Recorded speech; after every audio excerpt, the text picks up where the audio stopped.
Hey everybody, this is Tim Moore from Rochester Optical right here live from the final day of CES, and of course we're happy to have you with us. Thank you for joining us all week long on the broadcast, and with me of course is my faithful sidekick Colleen Emus. She works with me very closely, and of course a very dear friend Chara Kelly. You guys know her well out in Glass World. Google knows her well, and of course Shark Tank's a big fan. Damon. And what we're doing here on the wrap-up show, the things are quieting down, right? Yes. So things are winding down. The show's winding down. There's still a lot of people here, but it has thinned out. So what we're going to do today is we've kind of been compiling a running list of things that we feel are going to be tipping or not over the next 6 to 12 months. So we're going to talk about that from the wearable smart eyewear area, and some other areas too that Colleen has been very observant that is kind of surprising to us. You know, some things that have popped on the radar. Is key throughout the show, and as we walk through the show, both sites the last 3 days, several really broad questions that really come to mind and areas that we can talk about. So I'd like to start with talking about smart glasses. Obviously, Rochester Optical is in the world of smart glasses, and we've had several people come up to the Epson booth, to the Vuzix booth, and ask us industry-specific questions. That are all driven from what are the designers designing that are applications that can be used with this device. So, is there any sense of really what enterprise industry is going to really adopt this technology first? That's a hard question to answer, really. I start off. You come out of the gate firing. It's a big question, and everyone here is talking about CES Asia. So will we see? What are we going to see by March when that happens? And that's where all these industries are coming and saying, look, how fast can we get integrated with smart eyewear? But we also see a ton of consumer people. We had a bunch of them from audio video stores all over the world that are like, look, we want to put these devices in our stores for consumers too. So I wouldn't say it tips more one way than the other, but maybe from a sales perspective, we're going to see a lot of enterprise workers and of course a lot of adventurers too. But what do you think? I totally focused this time with CES on the clip wearable. Have you guys seen that clip wearable? Yes. Yeah, it actually takes photos of your life all day long for 30 seconds, every 30 seconds. Yeah. And I had talked to those guys for like an hour, 5 of them. And then I realized I had been photoed every 30 seconds by all 5 of them. Yeah. And I get the same thing with the glass. Yeah. So that's really what I've got excited about. Is this, here. And what you've got on there, it's 2 glasses. So is that version 2? Actually, it's double vision. Double vision. I like that. So we've got we're obviously, and to the point of smart eyewear and where it's headed, and who the customers are, I think the optical industry has taken notice too. We've seen a lot of people from the optical industry here that are trying to get a fresh point of view on, is this tipping now? Because last year, it was still like drones are that now, and Oculus, it was still early, but now they see it everywhere. The optical industry has woken up and is seeing that this is not going away. This is our future, and it's not a new area of optical. It's a whole new area, period. So. And I can't tell you how many times, walking through, but like I said, both sites, where you're seeing different people putting on the smart glasses for the first time, having that intimate experience, but they're putting them over their eyeglasses.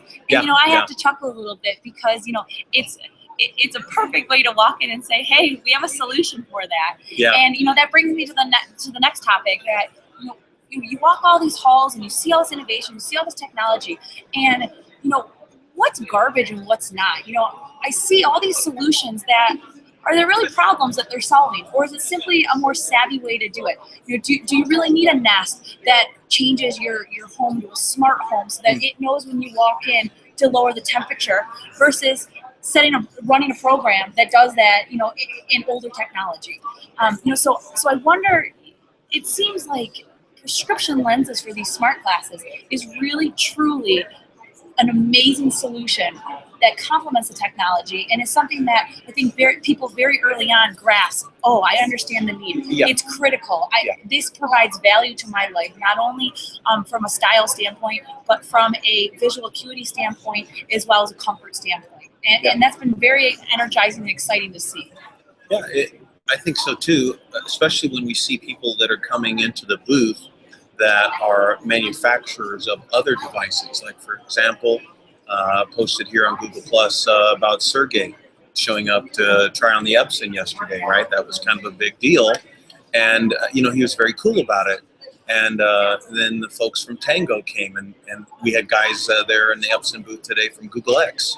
So, and they were all, they were very cool about it.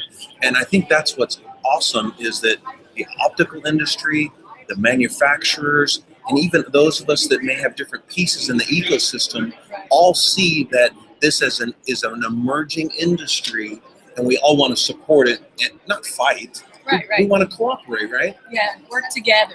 Yeah. And it brings up that buzzword data donor again. Right.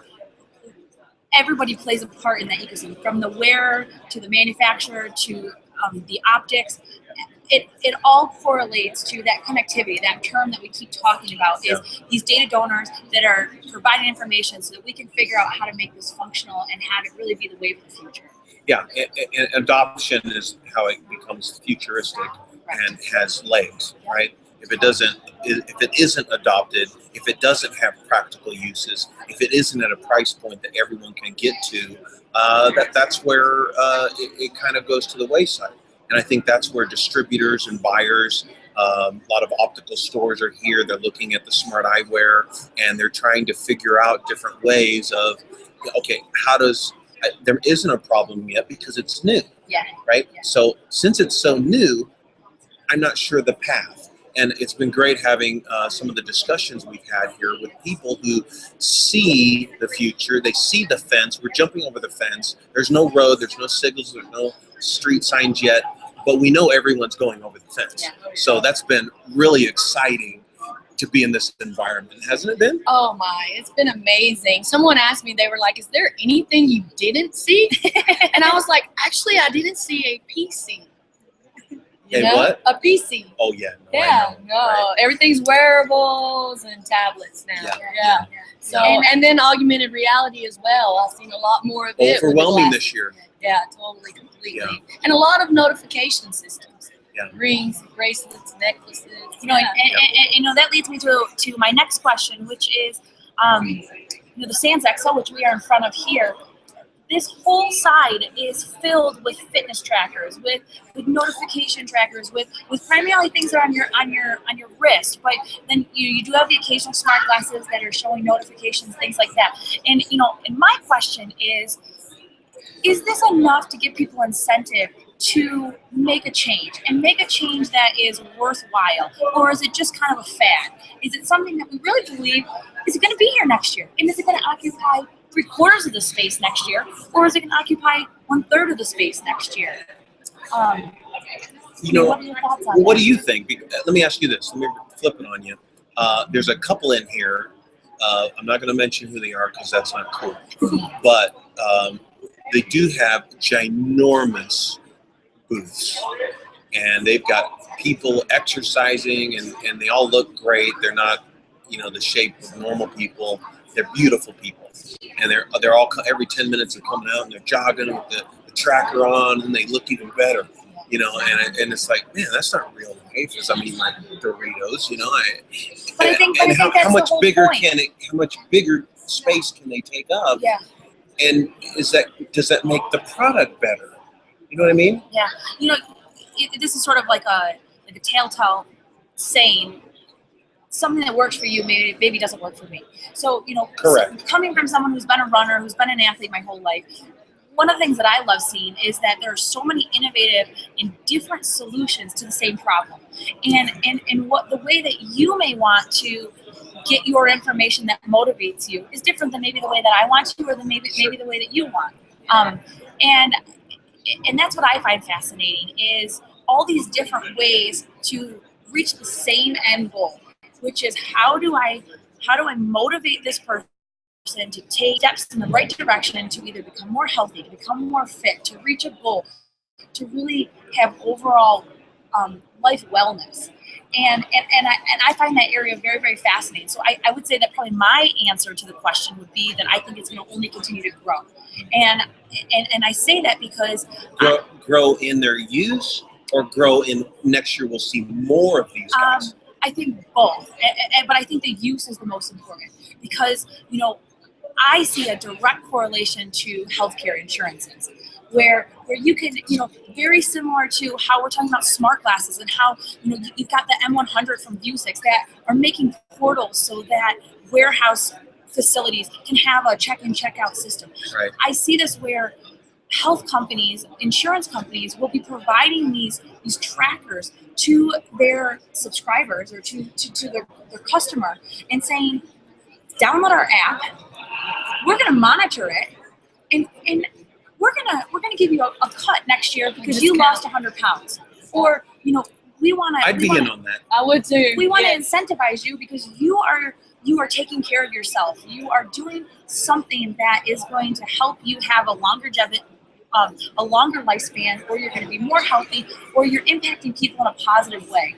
And that's really where I'm excited next show to see. You know, you're talking about how the optical industry, we've seen a lot of them come through the various booths and are very interested in this. And I'm interested to see if next year you're going to have some of those industries coming in and saying, I want a piece of this pie. And some of them already are. You know, they're incentive programs, but they're still a little bit archaic. They're still, you know, they're not using the wearables you know, they're using a pedometer, right? That's the one that I've seen the most. But these trackers, you know, here's the Epson tracker called the Pulse Sense, and it's a heart monitor. So you're going to be able to see the condition of your body at any given time in real time, up to 99% accurate to your pulse. And I just see, you know, somebody that may be on the verge of a heart attack. I got a monitor now that may alert me to that so that I can get to a hospital. Automatically. Correct. Yeah. You know, I have an elderly parent that maybe has fallen and isn't moving. This has a tracker to the gyrosphere to talk about movement, and you're saying, this is bizarre. Their heart rate is very, very high, but they're not moving. What's going on here? And that signals a call to the paramedics to come and make a call on there automatically. Yeah. So I think that's where we start seeing tipping, right? Instead of just a product, slick marketing, fancy models, to real uses, right? That's where I see it tipping. Me too as well. And you know, when I traveled the world, people would always tell me that America is the most overweight country there is. So I hope all these trackers and fitness, yes, it's true. I heard it's from so many countries. And I look in the mirror. No. You're totally fit. Totally fit. What'd you say? What did the gentleman say? Hey, rounds of shape. Yeah, rounds of shape. Yeah. Hashtag fit Tim Moore. Yeah. So they pay for this device. It motivates them to get out there and walk. And when they actually see the progress that they're making, they will start losing weight and they will get healthier and better the heart, better energy. And that's great. And so many of these devices have a gaming component to them. So, which is fun. I like that. Fun. Yeah. You know, I can use myself as an example. All my siblings, we all have the Misfits, and we love them because someone runs in the morning and I run in the evening, and so all day long you're like, shoot, they're beating me. I got to get out there. Or you know, it's interesting how the psychology of it works in the sense that if you look at your tracker and you realize you haven't been that active today, you think twice about putting a hamburger in your mouth. You know, it's sort of this. Well, you know, and I think that's baby step, and you know, to tie it back into smart glasses, which I think is a perfect segue. We're going to see this product move in baby steps, I think. And we're seeing that too, and not just, you know, techno forward, right? We're not looking for the next futuristic leap. You know, we've seen some new smart eyewear that's come out that is even simplified. Correct. Right? You and I walked through, we saw some, and we were like, wait a minute, this is like, it's a minimalized. Correct. You know, the Jins Mem, the thing that you and I noticed is it's an elegantly, it's an elegant design. You know, you're dipping your toe in the water and you're saying, all right, what is it like to have a notification? And do I need everything under the sun so that I'm a walking computer? Right. Or is it enough to to have this little glimpse of improving my daily life, and let me love that. And then I'm going to say, oh, and I can do more, and I can do more, and I can do more. And I think that, my opinion, that's a more comfortable place to get in. Correct.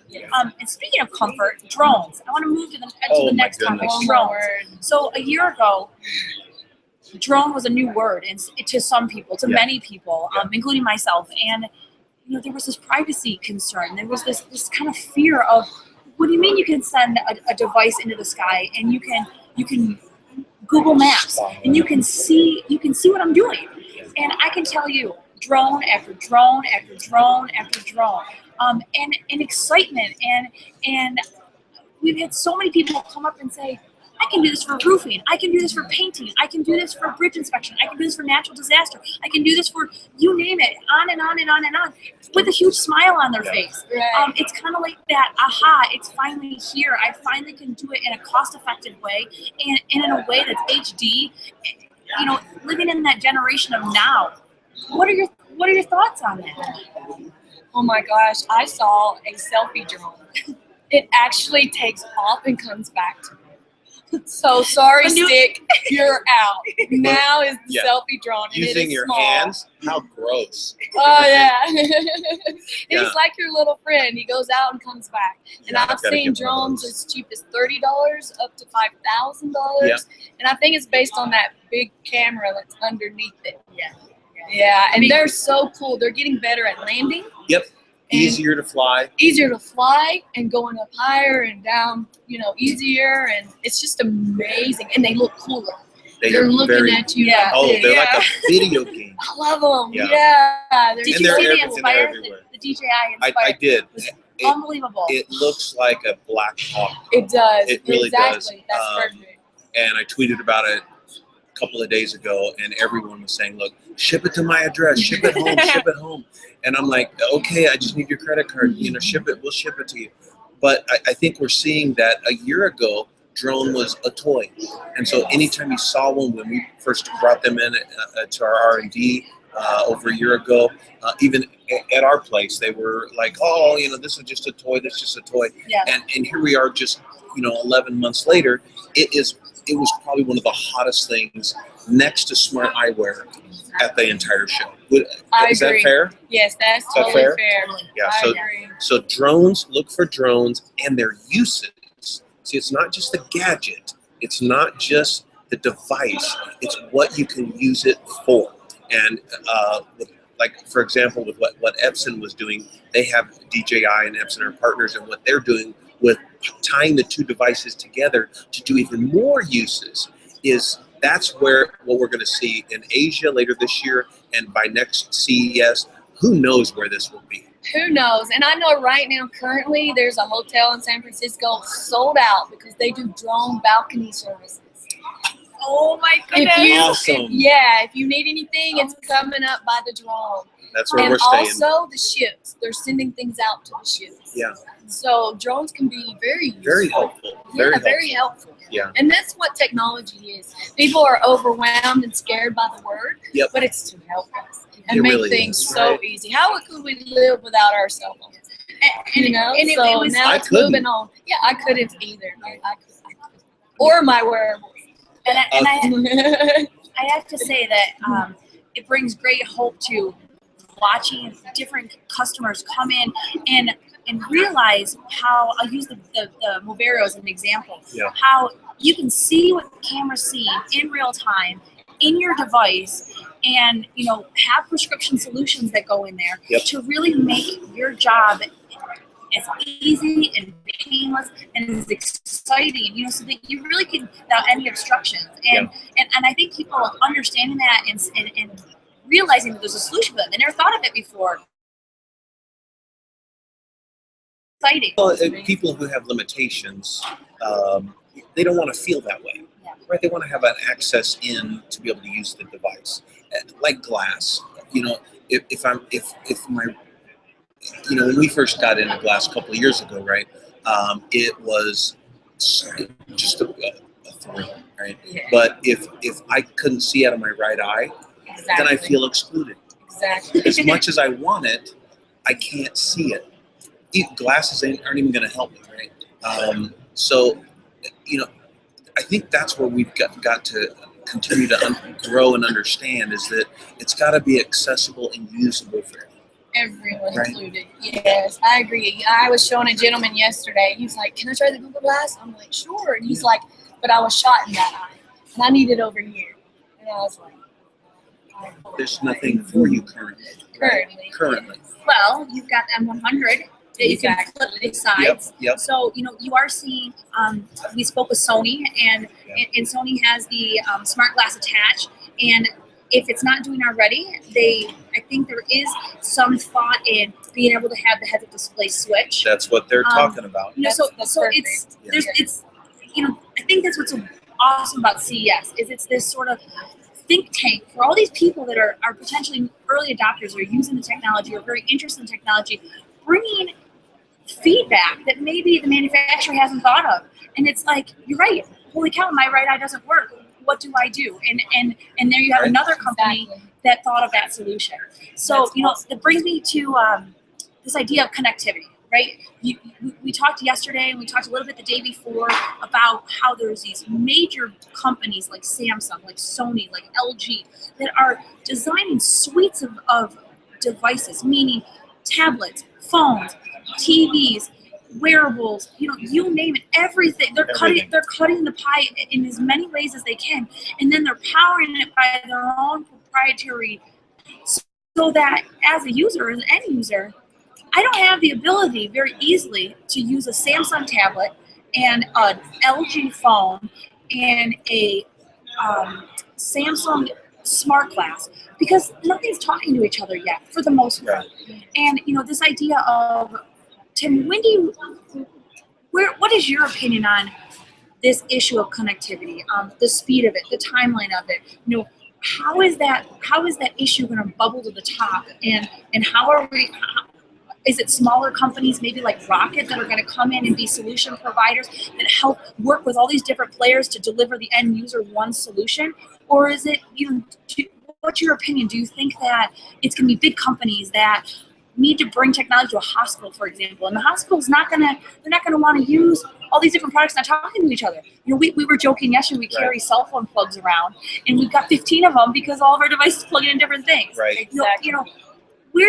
What do you see on a realistic timeline on that, and how that issue is going to kind of bubble up? Hopefully sooner rather than later, but I don't have a lot of faith in that happening right away. You look at how long we've had smartphones and other devices. They keep making devices and they keep coming with new different plugs, which is driving me absolutely bonkers. But we still can't seem to get to that point where we've got enough track down in all these areas where now everyone can swallow their pride and we can come up with one standard. And I think that's an issue not just here in the United States, but if you travel into Europe or to South America, we find that we have other energy issues. And now this becomes not just a U.S. problem, but an international thing that, it's going to take us decades to fix all of that. So it is a little overwhelming to think about it. But is it an issue? It most certainly is. Yes. Where can we fix that? I think one of the things that we've learned inside of the Glass family is we've learned that the developers have to work together, and they have to bond together. They have to cooperate, not compete, but cooperate, keep it open, a team, and be a team, right? Yes. We've learned a lot from that, right? Oh yes, most definitely. You have to be a team. You have to work together. But I'm just not sure if Apple's going to compromise. Well, not everyone can work together. No, but I will tell you that it's so evident Epson's core in their Moverio product, in that they've actually lined their developers, their partners around the outsides of their space. So that is the entryway into their technology, and saying these are the people that make it happen. These are the It's a good model. these are the people we're supporting because they're building this from the ground up, and they're inspiring, and they're creating, and they're growing as a team, as you're talking about, to really make this the best product possible. And you know, that's such a great mission. It is, and we haven't really seen that outside of, you know, Google's introduction of Glass and creating an online area that had that. So it's good that Epson is now a new player in the space, and what we've learned is they've learned from some mistakes that others have made. They've taken some stuff from Apple and what they do really, really well is in store and all that, but they've also learned that Apple doesn't, you know, they play very well with others. So they've taken some Google and they've kind of tried to smash it all up and come up with what they're doing now, which is extremely exciting. I want to come to you though, Char, because when we talk about wearables, the elephant in the room that and it was obvious that they were missed was Google being here. Exactly. I've had 5,000 They were nowhere, people right? asking, Everyone keeps pinging us. where are they? Where are they? Where are The they? Glass family got together, and we had a hero, and I'm sorry we missed you again. No problem. But we got chaotic together. here. Yeah, Noble, Cecilia, all of them. We love you. But when all of us got together, we that's the thing we were talking about was Google was not here, and that's not a bad thing. But then we found out that Google was here. Google is scouting. Oh, scouting. Right. And they were here in ways where they were keynote speakers. They were strategically. It appears that they were here, but they weren't here, and they were here in very, very strategic places, to very pointed objectives. I think a majority were their fans. They would see me with the glass. They come up, where's Google? I want to go see Google. Sure, I want some swag. sure, I just want to take photos. You know? Yeah. So, well, we can sell them some T-shirts. Right? Yeah, that's perfect.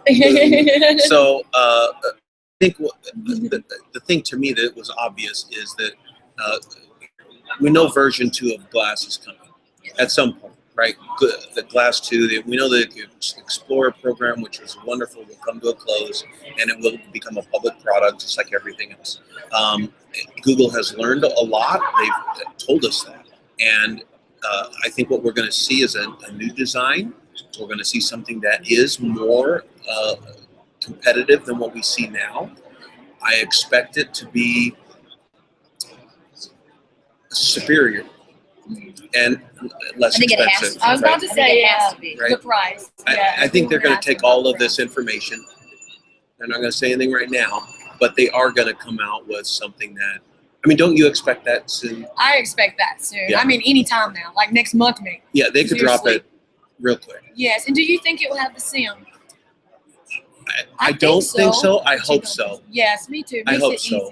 Because I want, you know, for us to get to the point where I want it to be, and Google wants it to be that way, right? They want it to be effortless. Exactly. Google's always about that. So I think the more we see all these guys and we see these new glasses coming on, Sony's was an inspiring thing. I hope that they got that chance to go by there and see that. And some of the design things, the patent drawings we've seen already, it's looking good. And it offers, according to the drawing, a left HUD. So maybe these options will be something that will be very exciting. Maybe we will see that in Asia, definitely before next CES. Google will be back, Glass will be back in full form. Oh, wow. It's amazing. Don't you agree? Oh, I totally agree. There was a gentleman actually I saw in there from Russia who has Glass, and he developed an infrared attachment here. So I told him, what's the advantage here? And he said, well, night vision. And I said, okay, I'm a girl. I'm not really into night vision. He said, well, it's going to tell you who in the room is sick. It's going to light them up fire red. Everyone else is going to be this yellow and green, but that one person's going to be fire red. And he said, you may want to leave the area because they definitely have a high fever. And I said, so.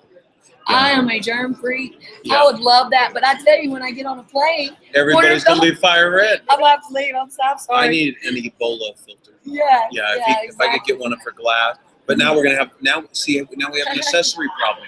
Now I got my infrared, my night vision. Exactly. Now we got your all this. flashlight. Yeah, you know, and the miniaturization disappeared. Now we're adding too much, right?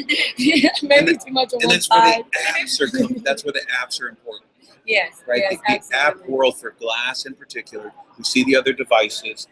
The developers, we And need them. And I Yes. think you need the custom solution. Where you're working, Rochester Optical, we're working with many manufacturers of devices to build solutions that take the design into consideration, take the weight into consideration, take the functionality into consideration, and build products that don't add bulk onto the device, Right. but add function to the device. Exactly. And necessary function. It's so important, and I think that you're only going to see more and more of that from Rochester Optical as more smart glasses hit the market, and there's more challenges that need to be overcome. Exactly. So, Well, there's a lot of things that we have seen here. We've certainly come away inspired and fired up. I love this place. Me too. This was my first time, my first experience. Are you kidding me? No, I will not miss another every year. Yeah, you cannot not be here in Oh my Vegas for gosh. CES. And the technology is overwhelming, much to take everything, but then you got to pops up 50 cents. Yeah. Pete Rose. Yep. Jack Bull, it's just, oh my gosh. I mean, thank you very kaboom, much. right? Yeah. So And- much fun here. Yeah. so on that, favorite product. Maybe not the best, maybe not the most innovative product. But the one I like the most, I will tell you the one I like the most. I have two. On turn two, we got to Okay. go through the. The group first first. one I liked was from a technical user perspective. I loved Qualcomm and what they're doing with Vuforia and the Samsung Gear VR. I loved where that technology is going. The pop-up things, the graphics were great. The Aero Glass application. Yeah, all of that stuff, what Vuforia is doing, that to me was a highlight.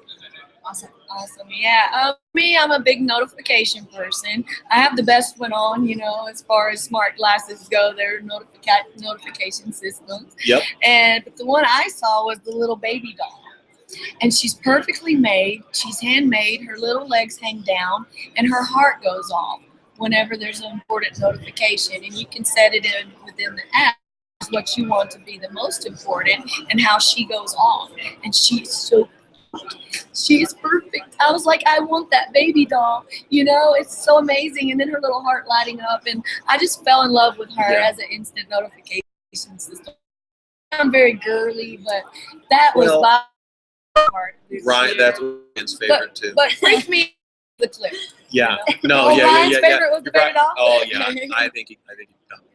Yeah. The clip, when you refer to that is the Intel clip, the button-sized clip. Is that correct? It's actually called narrative clip. It's a little cube. It looks like the cube. I thought it was the cube that goes on the credit card, but no. And it just attaches to a leather necklace. Yep. About right here, and every 30 seconds it's going off. Well, I know Intel. They released at CES their brand new technology. The size was the buzzword, and For sure. it was that it's the size of your shirt button. Yep. And It goes off every 30 seconds. no, it's got. It's I think, that small. I think all the Wow. employees have not released yet, but I know camera was one of the keywords. I Yeah. did not see that. So I would It's pretty say, crazy. I'm gonna probably check that very out. predictable, but I still believe that seeing devices where fashion and technology are integrating is the wave of the future. And I love the Misfit. Their collaboration with Swarovski, I think, is dynamite. I It think was that epic. they're moving not only their brand, but they're moving these notifications, these fitness trackers. They're saying this stuff's sexy. This stuff, I think Glass did that when they released Glass, this interesting design that people were not expecting. Yeah. And to see these very luxury brands get involved in, to me, is icing on the top. It's I think awesome. Yeah. that's And the Well, that's quality's what I thought amazing. you had on when I saw that. I thought she right. yeah. I mean, that's what I thought she had on. I was like, Yeah. wow, she's been over to the Misfit. So I think the last question I have on my list is next year. Well, I had one more favorite, and that was the Fit Oh, Bar. I forgot. You would have Yeah, to. I love the Fit Bar thing where you can the app where it shows what your puppy's doing. I great. That's awesome. Their That's activity, the little camera, and somebody says, "Well, you're a moron," and well, that's beside the point. The fact that I could look and see what my Shih Tzu's doing, running around the house and piddling around the house, and I would just sit during meetings. I mean, not work meetings, but I would sit and I would just look and see what's going on. I know it gives us the real data if they're not, their heart rate is, if they're not exercising. If they're, to me, that's a very personal, usable device that I would love. Me too. Right? Amazing. Yeah. And, I think with that concept, we talk about fitness trackers that are going on people, and you're talking about fit barks that are going on animals. Yep. They're going to only continue to grow probably. Where you're going to be able to monitor materials, and you're going to be able to monitor things that aren't just us. Yeah. And I think I've heard it so many times: wearables, wearables, wearables, wearables, and the sky's the limit. So and I think what to your point about what's next is wearables is only a term that we are currently using. It's not really wearables; it's more hands-free, right? And that's really what the point is I want to have no restrictions, right? Exactly. Hands-free, and so we're currently terming that as I have to wear it.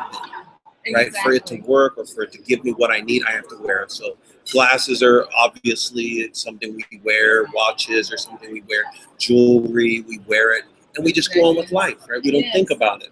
It's like our heart, it beats, we don't have to think about it. And that's what we're going to see moving forward is wearables are going to kind of disappear as a category. Everything is going to be hands-free. Yeah, everything. I think so. Maybe this is bold to say, but is Oh, AR, is VR, are those terms to stay? Are those terms, to your point about wearables, are they going to evolve? Because is augmented reality, or we talked about yesterday, intelligence augmented? Yeah. Are those are going to be the things of the future? You're going to first know augmented reality. It's going to be natural. You're going to learn it as a kid, and you're going to grow up, and it's going to enhance your life. And that's going to be sort of a weird term to say, probably. Like, what do you mean wearables? My watch? Probably. So what? It's got technology. Does your watch not have technology? Exactly. Your glasses, do they not have technology? And how often do you use the term pager? Right. I mean, so there's some of these that just go into the Smithsonian. What's a pager? Yeah. What's a pager? Right. Or other terms that have just kind of disappeared because they don't use it anymore. But I do think that these vision elements are going to become vision elements. They're options. And when you see as an older fella walking around here, you see some of these developers in the gaming and some of the things that they're creating, and your mind just starts popping with these ideas of, oh my goodness, the game. There won't be pop-up books anymore. They will, but they'll be in a digital format where the kids can things pop off the screen and they're already showing us that. So there's an evolution where we're going that is going to be, and by next CES, to your point, is going to blow this away.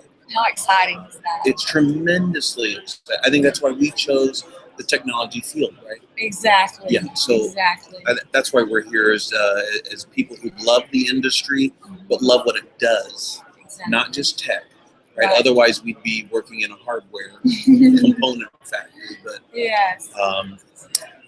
Thank you so much, Char. Thank you. Us. It was so good meeting you finally in real life. Yes, you too. Thank you so much. Yeah, Finally got my hug after 2 years. I know, Glass family. Hashtag. Boom. Boom. And Colleen, what a trip.